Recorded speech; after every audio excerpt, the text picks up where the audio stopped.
Hello, I'm Robert, and you're always welcome here in my busy little shop. On today's episode of What's on My Workbench, I thought I would take a moment and break out an item or a feature on one of my projects and talk about it in greater depth and detail. Sometimes people ask me, why don't you show exactly how you stitch and tell me how to do that? There are people out there that say the way that I do my stitching is wrong. I like how it looks, so I go with that. Today's topic is my keeper. I had somebody recently ask me about how I block my keeper and all of that, and I don't. So I thought I would take a moment and just cover in really good detail every bit of start to finish on making one of my leather keepers for my belts. And this is how I make all of the leather keepers that are sewn. The only ones I don't sew along the edges are my ranch hand, but I finish those out the same way I finish out this belt keeper today. Enough of a ramp up there. Let's get over here on the workbench and I'll show you how I create the keeper on the belt. And I just want to emphasize again, I'm not telling you you have to do it this way. I have people ask me how I do it. This is how I do it. And this is how I do it every single time. I appreciate you being with me in the shop today. We'll get over here and we'll get started. I've had a few people ask me how I create my leather keepers, and I have this wooden strap cutter set to 9/16. So that's 9/16, and then I went ahead and used a number 2 Ron's edger front and back, and this keeper is 6 3/4 ounces. And I have it finished in the same color and finish as my belt. The next thing I do, I'm looking for it here. Then I start by squaring up one end or the other. And I'll square up this end here. It's not far off from being square now. Next, this is the end. It'll have the adjustment holes in it, and then the buckle goes here. So it's going to go around these two. Instead of measuring the length, I just do this in case there's a variation in the thickness of the leather and such. And I mark it with my fingernail about 1/16 of an inch past where those come together. And then I will square up this end and cut it on that line. You can cut a groove with this if you want. I have this one set to the width that I like, and this is just a creaser in this tool, and I'll crease along the edge here. Obviously it's closer to the edge than it is on a belt because it's narrower. I'll hook the end here.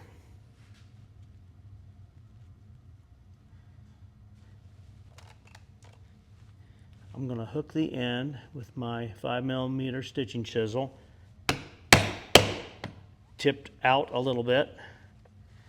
I'll make sure that I don't wander off the side there.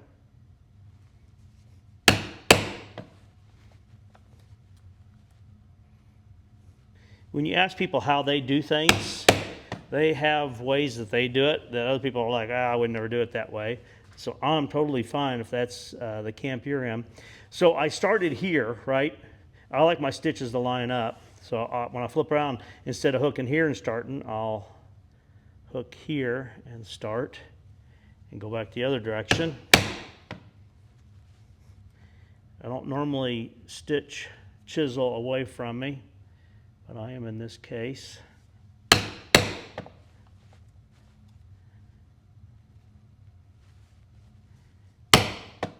So now you can see I've got my holes here. All of my keepers except for my ranch hand belt are sewn edges. 3.5 times the length, enough to do one side. It's actually more than enough, but when it comes to tying this, it's nice to have a few extra inches instead of struggling with that.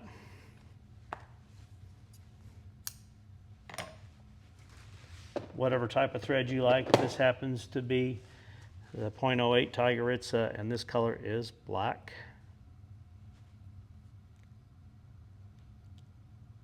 And if you're wondering about that red color, that's from Montana leather, pre-dyed to red.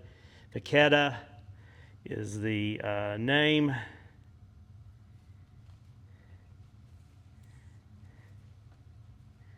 Of the leather. And I just start here along one side. And I suppose I could put this in a stitching pony, but I never have.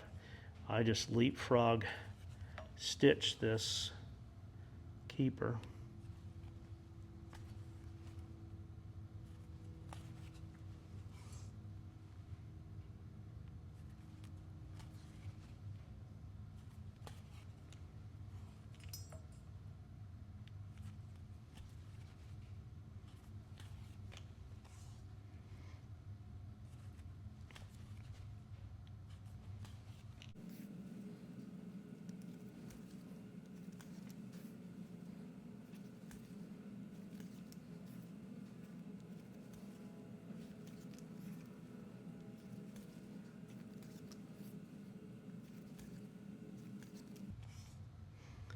I've had people recommend using a staple.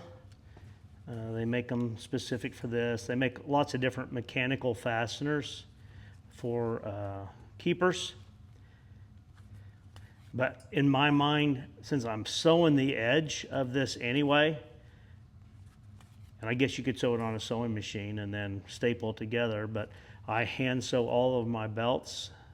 So since I'm going to sew this anyway, the process of sewing the two ends together or tying them together is pretty simple, and I wouldn't really save any time. And the only belts that I could maybe save time on would be my ranch hand belts, but I don't do tons of those anyway. This one here is so close to the edge, I'm going to come back to this one here when I do my stitching in. So there's no need to go any further than that. So I'll come to here.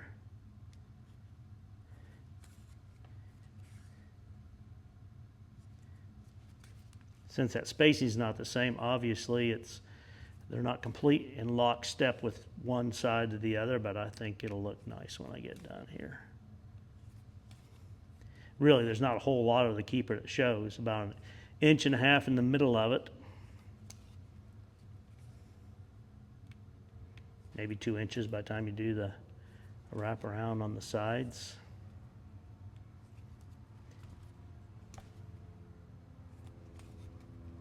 I know there's a lot of people that form them over mandrels and different things like that and put square edges on them, and maybe they stay that way, but I would think that after you've worn it and you've been up against things with your belt and the leather breaks in, I'm not sure that it stays that way. So I guess that's, is it more for appearance? I guess I'll ask you guys, is that more for appearance when it's being presented to the owner? I've not had anybody look at the keeper and say, oh, that doesn't look right.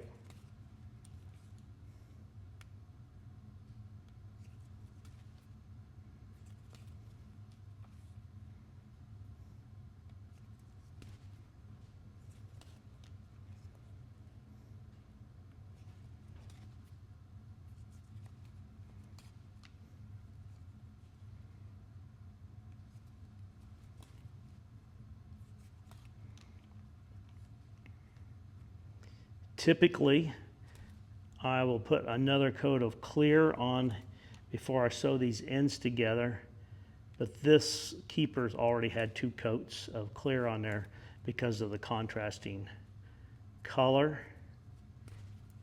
and making sure I seal that red in.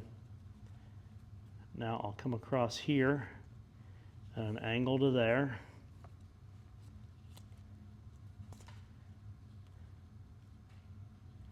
That. Just going to open that hole up a little bit there. Don't hook yourself with that needle. Over to here. So now I've created an X. I'll go on the back side here where it started. I'm going to come back across, and instead of going over the one here, because there's one over the other, I'm going to go under it just to keep this knot a little tighter. This is new. I haven't always done it that way. Seems like I'm always evolving here in the process. So I snuck from one side to the other so that when I go back the other direction here, over the top like the other one is, now I'm putting my knot on that inside across this way instead of the other way. So a simple square knot here.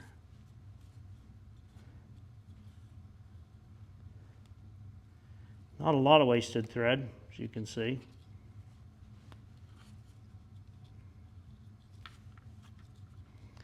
And I'll use my thread zapper here.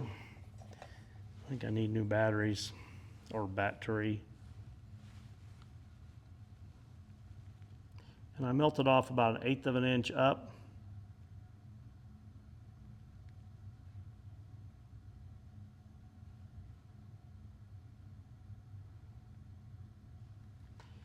And melt it down. Careful you don't melt your knot and ruin your knot. Ask me how I know.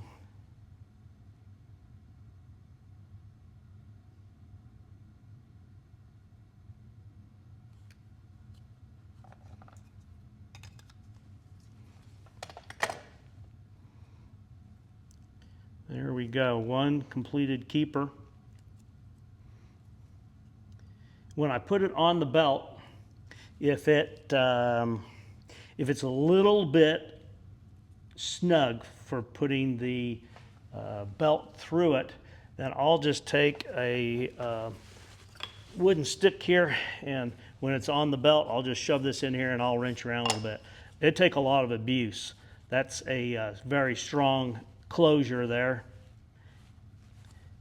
So you'd have to tear through that leather. I meant to go back here, didn't I? It's really strong. There you go. Well, I hope that you found that interesting. Just a little bit of information, or I guess really a lot of information, but in detail on a small feature really on a belt. And I know a lot of times I'm like, I'm going to go ahead and make the keeper, or I made the keeper, or I showed just a little bit of it. But I do get questions pretty regularly on how I create the keeper. So I thought I would take that one item and really break it out. If you like that type of information, if there's anything else that you would like me to really dig deep into that one topic, let me know what that is and I'll add it to my list. And I've said before, every time someone suggests something, I put it on that list.